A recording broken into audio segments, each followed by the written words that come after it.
Welcome to Leading Vision Podcast. It's your host, Emmanuel Ame, aka Leader. Now, of course, I have an amazing guest today in the house, and then this is, for me, it's huge because it's, for me, it's a great privilege. It's one of those bros growing up where now this bros we look up to, like you could tell, and among the many, because if for everybody that knows and follow us out there, I'm one person that's big on recreating new influencers. Now, we have from like the neighborhood where I grew up, for my people that follow me now know that there are very little people to look up to, because all of them just ended up, even though they went to school, he will understand what I'm saying now. They didn't have too many to really have us see coming up. But then he was one person that stood out, and not just him, his family. So you could tell an example, say, can't you be like these people's family? You see this person. So they are one of the reasons we wanted to go to school across my own neighborhood, for those watching across Zaria, Sabongri local government to be precise. So it's a huge thing for me, because he had made so much, in a way, achievement to come out to being the man that he is today. And there's so much that he's still putting out there, putting himself out there. Of course, now, I may want to say a lot of things, but he's one person I want to keep some things. Probably you'll be hearing from him very soon. I'm talking about no other person but Alhaji Mustapha Muhammad. You're welcome on the show, sir. Thank you so much, Amy. Now, today's topic is diverse. I don't want to now give it a name because it's going to cut across a lot of things in the next few minutes that I'll be bringing to you. Now, you will say today, with the so much hardship, of course, and now it's not a Nigeria thing. Across the world, there's a lot of striving, people, poverty, a lot of economies, nations are folding up. This is not news today. But then this one person still at the so much that's happening, is still able to put a leash and then build something and still be able to reach out, like putting value out there. So what will you say with this so much, given that you have people, quite a number of persons, I for one, look up to you? What will you say today that you've been, your story, like, for every man, they say there's a story behind it. Now, it's not like you don't reach there, but then you could tell us that from your wealth of experience, I just know that this is the one way to just go about life. Just go about recreating, just go about adding value to humanity. Well, thank you so much. It's a pleasure having me here. And my name is Mohammed Mustapha, and I attended Ahmadu Bello University, Zaria. I studied mechanical engineering, but I can tell you that I'm not using mechanical engineering, or rather, indirectly, I'm using it. Okay. Why am I saying that? Because I always wanted to be an automotive engineer, but eventually I became a politician at the grassroots level. And due to our campaigns going out there to rural communities, urban communities, everywhere, then I started understanding there are a lot of people that are suffering. We have lots of underprivileged communities, people that are suffering from lack of access to clean water, lack of access to good health facilities, So during campaigns, I was noticing such communities. Then in my mind, I was like, how do we help these people? How do we come down to the grassroots communities? How do we impact these societies, Yeah. As in, not just through political means, because yes, even I'm a politician because I work with politicians, not because I have the power to do anything, but in our own little way, how do we help these people? So I started thinking, then we were on Twitter. Twitter was Raz that time, so we started Twitter. Then I was using Angry Ustaz, and that was how we grew followers on Twitter. And then this community came online. If you see the water they were using, I'm telling you, I'm sorry to say, not even our animals will take that water. But that was the water people were drinking. And then I started thinking. This in what part of Nigeria now? I think our first project, that was in 2016, it was in, if I will not forget, I think Jigawa. Yes, it was very muddy. The water was very muddy. So I was like, how do we help these people? So then when we put out a tweet, before you know it goes viral. So I decided to use that opportunity to just put out that community. I posted the community, and then I started seeking for funds. We wanted roughly, I think, 80,000 then to go and build normal well, the one house called Ligia. Dig. And yes, to dig.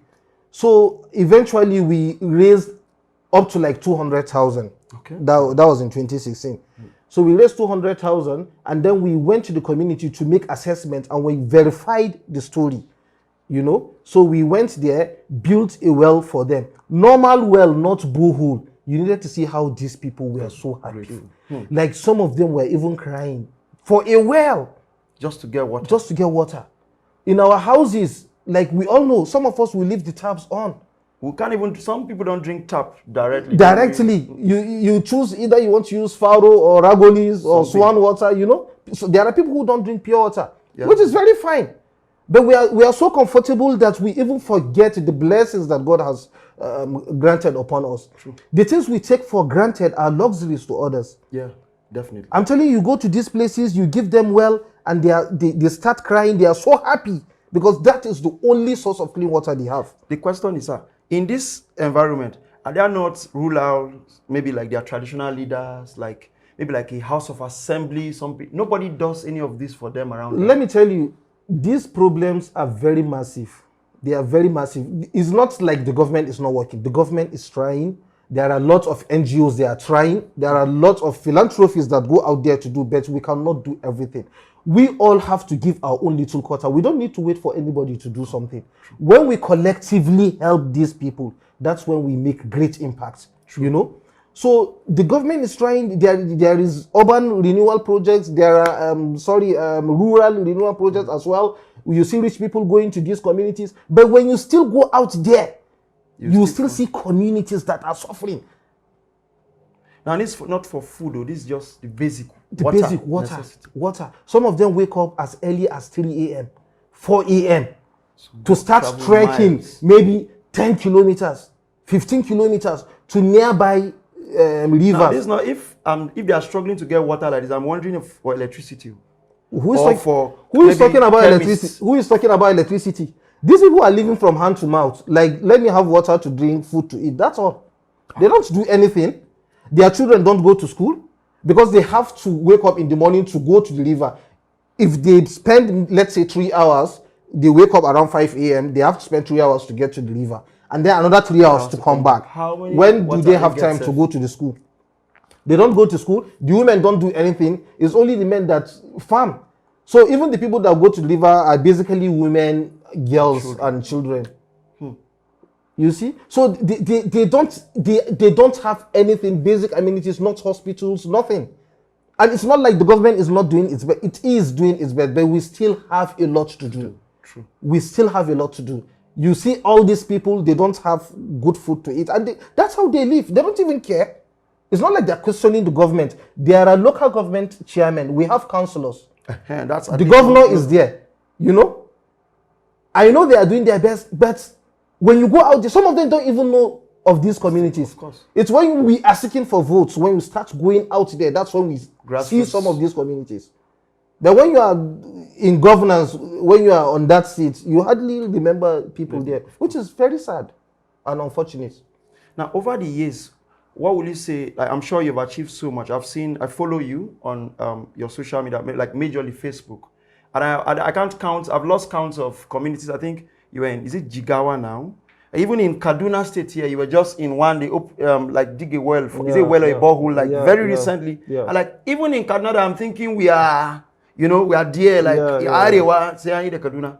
Like, over the years, what will you say is your strength? Like, how have you found strength? Like, do people really respond to these things when you say, okay, let's go out and do this? Being a young man, where it's not like you are seeking for office, say maybe somebody is that way, do you really get people come out? Yeah, when we started initially, as I told you, we started on Twitter. And before the charity stuff, we were already posting out tweets, and it was going viral already. So my account was quite popular then. So we grew that trust, you know. So when we started the charity project, it was very easy for us to, because of that trust, people were able to donate funds. So that was how we started. And we started with few projects. In fact, when we started, it wasn't about a foundation. We registered the foundation 2019, and we started 3 years before then. That was 2016. So it was just how we were going to make positive impacts in the communities, in the societies, the way we give our own little quota of help, you know. So eventually, we started getting requests from different communities. They reach out to you? Yes, people who are having similar problems. And then our supervisors started going out to find communities that are suffering from lack of clean water. And that was how we started identifying these communities and then posting them on Twitter, getting sponsors who are willing to donate or sponsor a food project. So we started doing it for transparency's sake. We post every process of the project from start to completion. And then during when we complete the project, we do commissioning.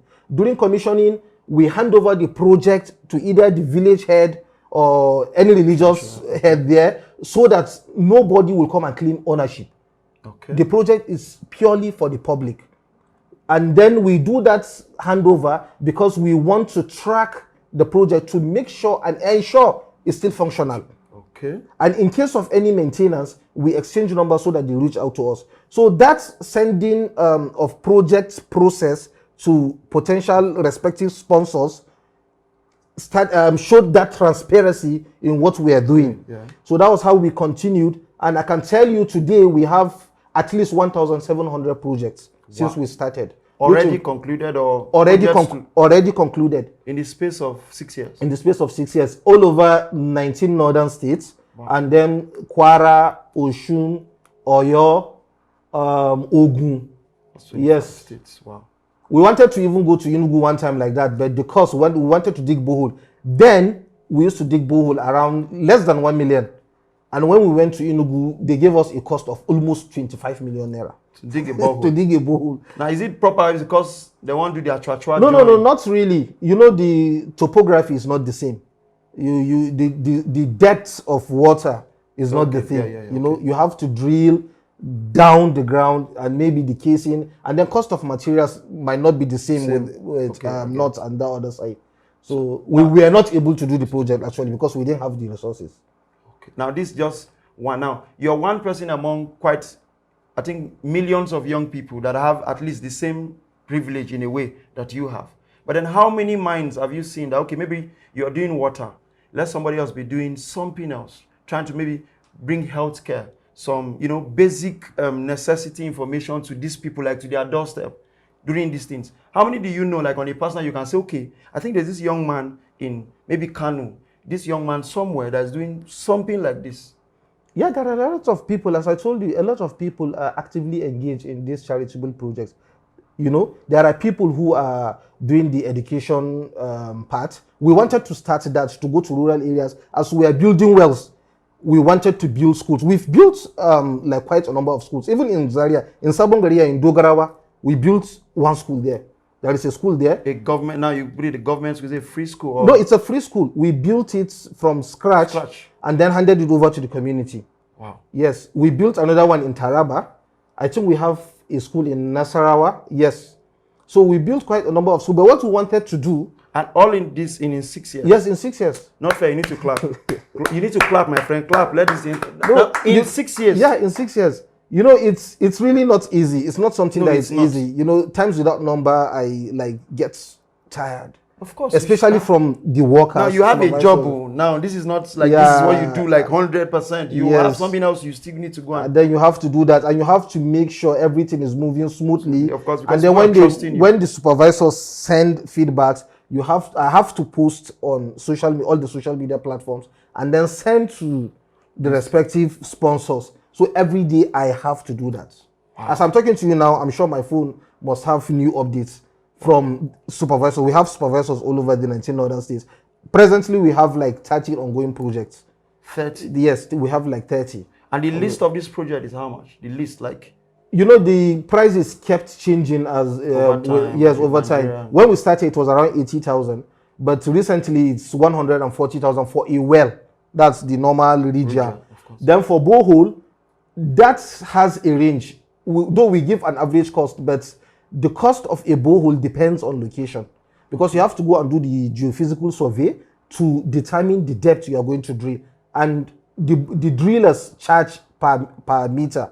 Okay. You know, so if you are maybe drilling 40 meters, it's not going to be the same cost with 50 meters. Of course. If you are drilling a borehole in Zaria, it's not going to be the cost of drilling a borehole in Zaria is not the same.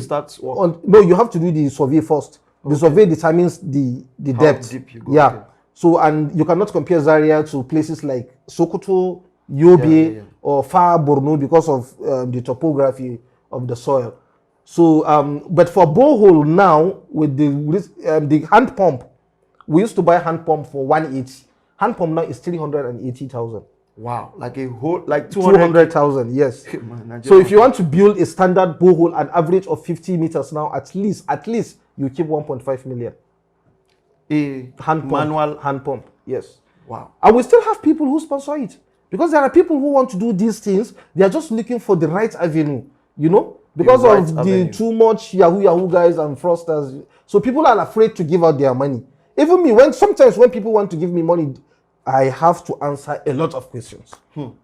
So, but I'm being patient because I know what is happening in society, and then everyone has right to question you before giving you his money. So people will not just come and carry money and give you.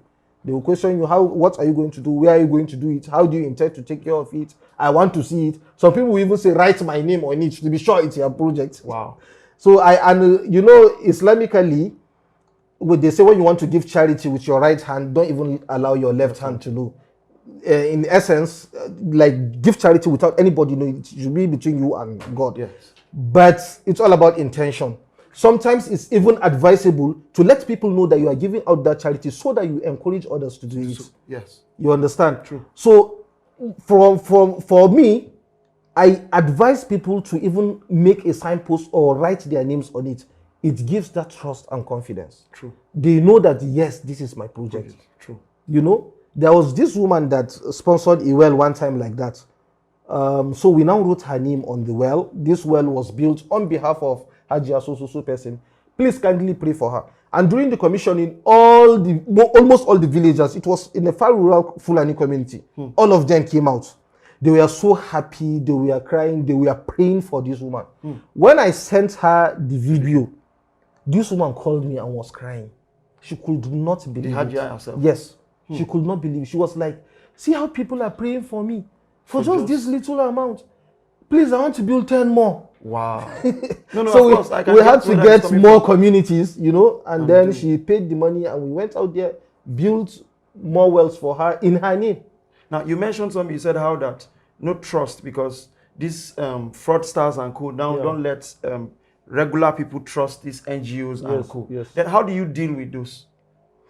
As I told you, you have to develop a certain degree of reputation and trust. You have to let people know this is what you do. Like now, as I told you, we have 1,700 projects that have been completed so far. And I have the total record of those projects. I know the people that paid for since 2016. I have it documented. We have it on our website. If you go on Twitter and put the hashtag build a well, that's hashtag build a well, in no space, you will see all our projects starting from 2016. And in 6 years, 1,700 projects. That's a whole. That means a lot of people are doing. We have not included the ones that are ongoing right now. We have to commission. We're just starting the year, so there's a lot. A lot. Averagely, like in a month, we do up to 20 or 30 projects. And you find time to go to 20 of these places, or you have? No, not all the time. Some of the major projects I go because it's not easy for me to be moving around from Taraba to Nasarawa to Borno, you know. So we have supervisors everywhere, and that's why the division of labor is key. I cannot do it alone. True. Even in Kaduna now, we have I think we have 510 projects. We have the highest number of projects in Kaduna. So we have like 510 projects in all the local governments in Kaduna. For water? Yes, for water. Wow. And school, like the one I told you in Dogarawa, and then renovation of schools, we do that as well. And then other empowerment programs like. I hope the government will not come take credit for this work. No, that's why we do the commissioning. You know, not just the government, because we had one case in Sokoto one time like that. We finished a project, it was a borehole, and then one so-called politician there decided to personalize the project, and he didn't allow people to be using it. Wow. He even claimed it was him that sponsored it. And then we had another case in Kwara. This one was a copper. So he used he actually sent us the community. So I now asked him to supervise the project. You know, so based on trust, I sent him. I sent him the funds and everything because our supervisors were very, very busy. He did everything perfectly, but he now used the project as his, what do they call it, that NYSC community, something like that, that you report back to your CDS. That was what he did. Wow. And then before you know, the thing went viral. A copper in Kwara decided to build borehole from his Alawi. I've seen this thing. Like, wow. From his Alawi. So the thing was going viral. I was like, this is my project, or this is our project. I was looking at this. So and he commissioned it. Did he do it alone? He went with the NYSC staff from his unit at BPPA. He went with them. They went there. They were snapping pictures. They awarded him. So I was like, this is our project now. I now sent him a private message, like, guy, how far? What's going on? Yeah, of course. This is our project. What? No, you know, I just wanted, yes, so that the thing will go viral. Why are you claiming? Why didn't you mention the foundation? Of course. Are you the one that sponsored it? He said no. Who sent you money? He said you did. Then why are you turning it to NYSC something? So he was like, please, I'm sorry. I said, go back to the timeline and debunk that story. He was now being reluctant. When I went, I gave him like 2 days. He didn't debunk it. I went online. I just did one small post.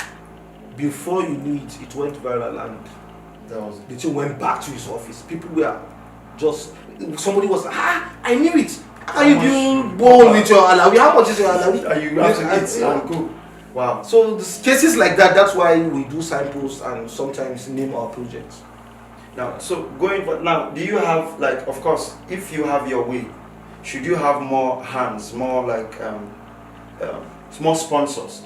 How much do you like beyond school and water and renovation and all of these basic necessity? If you have more power, being in office today, I for one would say, like, you in power, it would be a good place. If you have just now, of course, I know you're not doing, being that you're from Kaduna State, but then this is you going to other, if I'm not just even northern nations, you're even trying to penetrate even the east and go. What will you say? Okay, if I have more power stones, I will want to do this. Like, you have a vision for this. Yeah, you see, besides vision to do other things, even in the water project, we have a lot to do. We have done like 1,700 projects, as I told you. Yeah. But we have communities that we have identified and documented. They are more than 500 right now. Across the nation as well. Across the nation. We have them documented, but we don't have sponsors.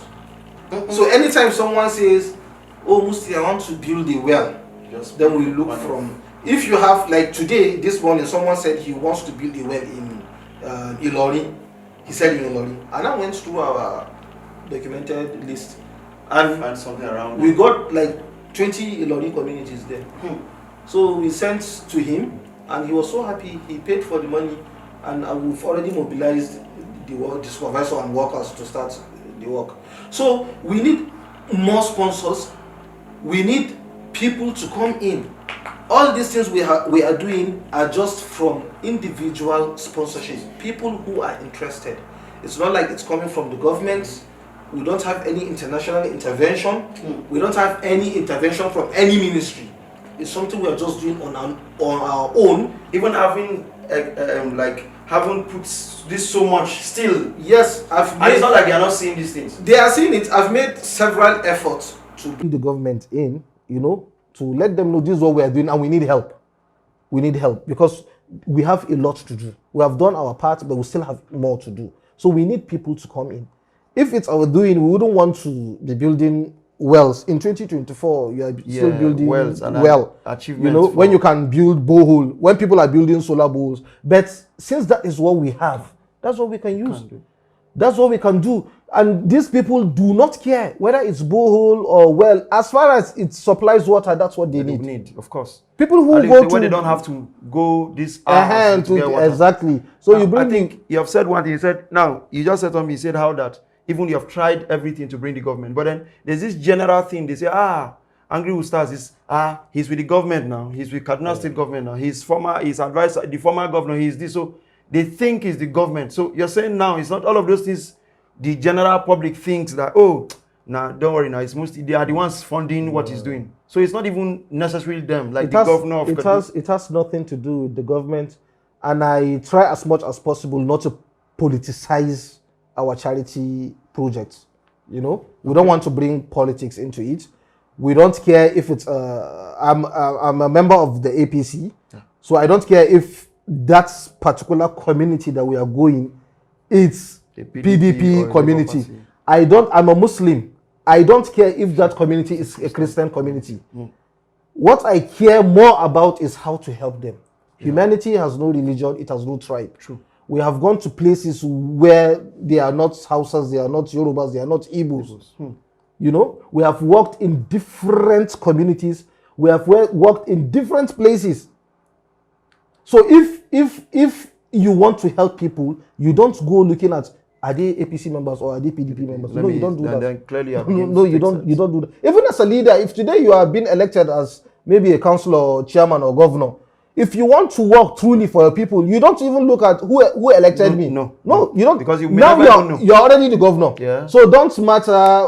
Like during Malam Nasiru, you know, there's this notion that people from Kaduna South did not elect him. But go to Kaduna South and see the project Malam Nasiru did there, and that's a good leader. You don't be like, these people did not elect me, so I'm not going to work for them. Yeah. If people go to that place, they will not be like, these people do not elect the governor, that's why he did not work for them. They will insult the governor because he's still part of Kaduna. Yeah, true.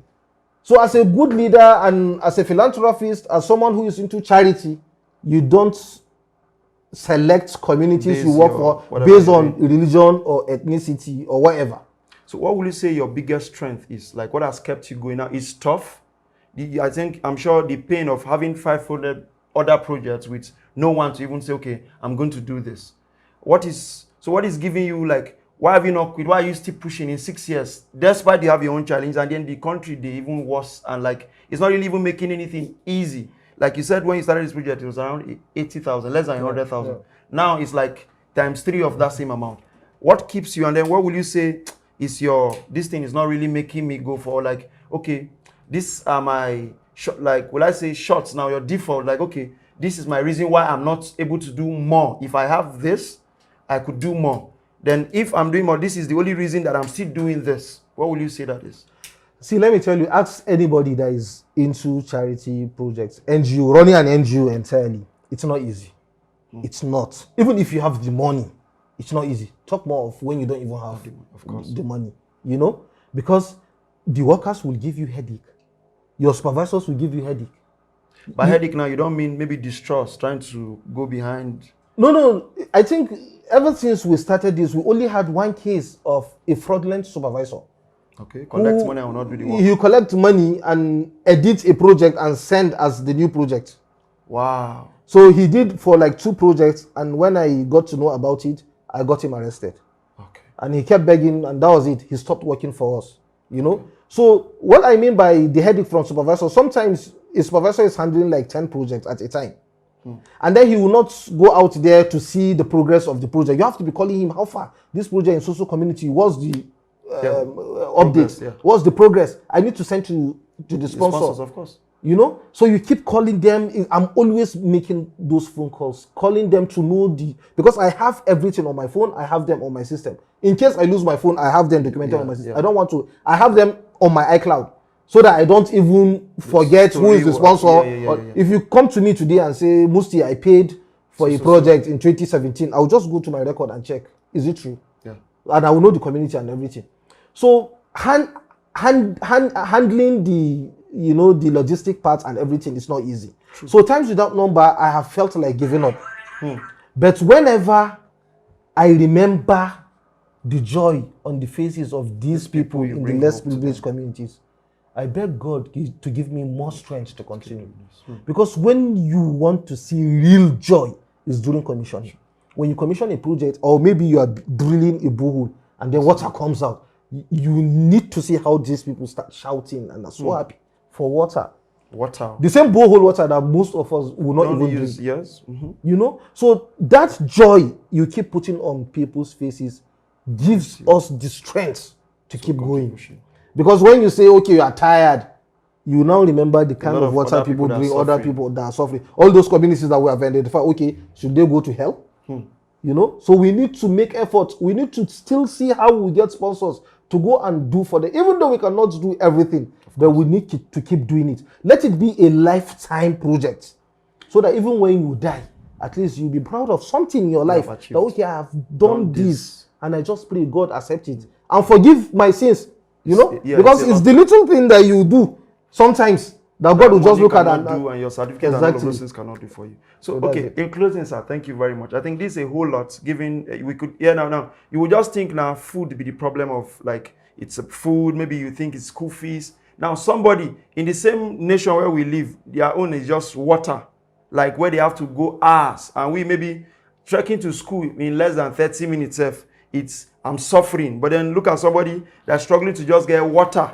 So no education, no healthcare, no electricity, yet they're still able to. I think it's a whole lot, but then I believe that there's still so much that we can do, but collectively. Now, if there's so many more others that believe in this foundation and still able to put out themselves, I think it's a whole lot. It will mean so much to as many lives that 500 local government across the nation will benefit from this foundation. Thank you very much, sir. So in closing, just in one word, to as your sponsors out there, people that come through over the last 6 years, I think you should say something to them. And as many out there that you're looking forward to, especially the government, these ministries, these international bodies, because they could easily do it bigger. A sponsor could do 10. The government could decide to do 100, and it won't get to them. Yes. The international bodies can do this thing even one. They can even sponsor an entire year project. Yes. These people can do it. I think you should just, in a way, reach out to these persons in just few words. I would like to thank all our sponsors and donors. And all I can say is, may Almighty Allah reward you all, because these projects wouldn't have been possible without your donations and sponsorship. Yes. We couldn't have done it alone. I don't have the money. My team do not have the money. Our supervisors do not have the money. We cannot go out there and be building these wells and boreholes without your donations. So thank you so much. May Almighty Allah again reward you and continue to bless you. And I'm calling out to the government. Thank you. You are doing your best. From all the states I have been, I know the governors are trying their best. We've seen different government projects during our own charity visit. We've seen it. We've seen what the local government chairmen are doing. We've seen what the councillors are doing. But I'm telling you, we need to do more. Yeah. When you go out there, especially in rural areas, these people are suffering. Ask the people around you to go to these communities, to grassroots communities. They will tell you the truth that there are a lot of people that are suffering. Make collaborations, not only with my foundation. If you have any NGO around you, please make collaborations with them. Do it yourself. Go out there. Help the people in your community. Help your subject. That is the only thing you can do. When you leave, that is the legacy you can leave, that people will still say good about you.